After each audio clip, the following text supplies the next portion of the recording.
And then this is what I wanted to tell you, doctor, is that then I work with a part of the mind. There's a fairly big part of the mind that actually is invested in holding on to the problem.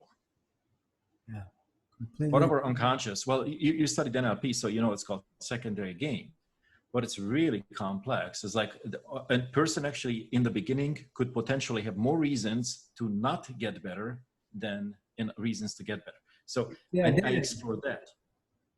You know, so it's a lot of fun, because for me it's like an operating system, you know, like a bunch of programs, and these programs oppose each other. You know, some apps are very helpful, you could type up your document and print from, and other apps are viruses. So I help people, you know, install good apps and then uninstall the viruses, and then once that happens, the whole life turns around and they come to life, they come alive. And they begin to manifest.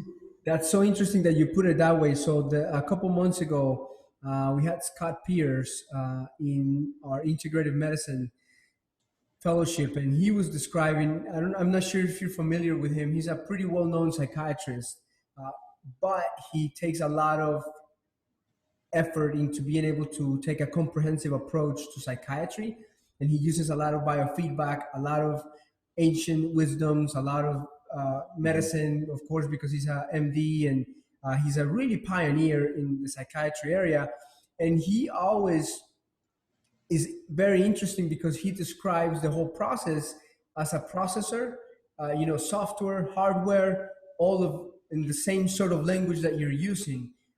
And I really resonate with that a lot, because it definitely is. And when you start looking more in depth in neural networks and how neural networks work, and how we're understanding neurogenesis and neuroplasticity, and our ability to do one more than the other.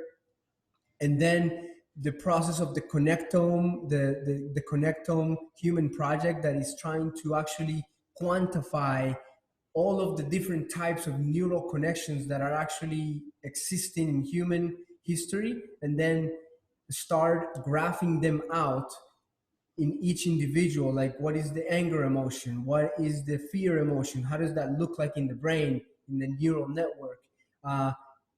It is so incredibly interesting to look at it in a way that, yeah, I mean, it's like a software, it's a neural network. It is, yeah. And just like a software, it has different tricks that you can rewire it, tricks that you can reframe it. I agree. And you know, if I hadn't been in the high world as a software engineer and then a software manager, I would not know this. This would be difficult for me to understand. So what I have learned is my best successful clients and my best successful students are the ones that have a good, solid logic to them, and they also allow access to their emotions, because the emotions run the world.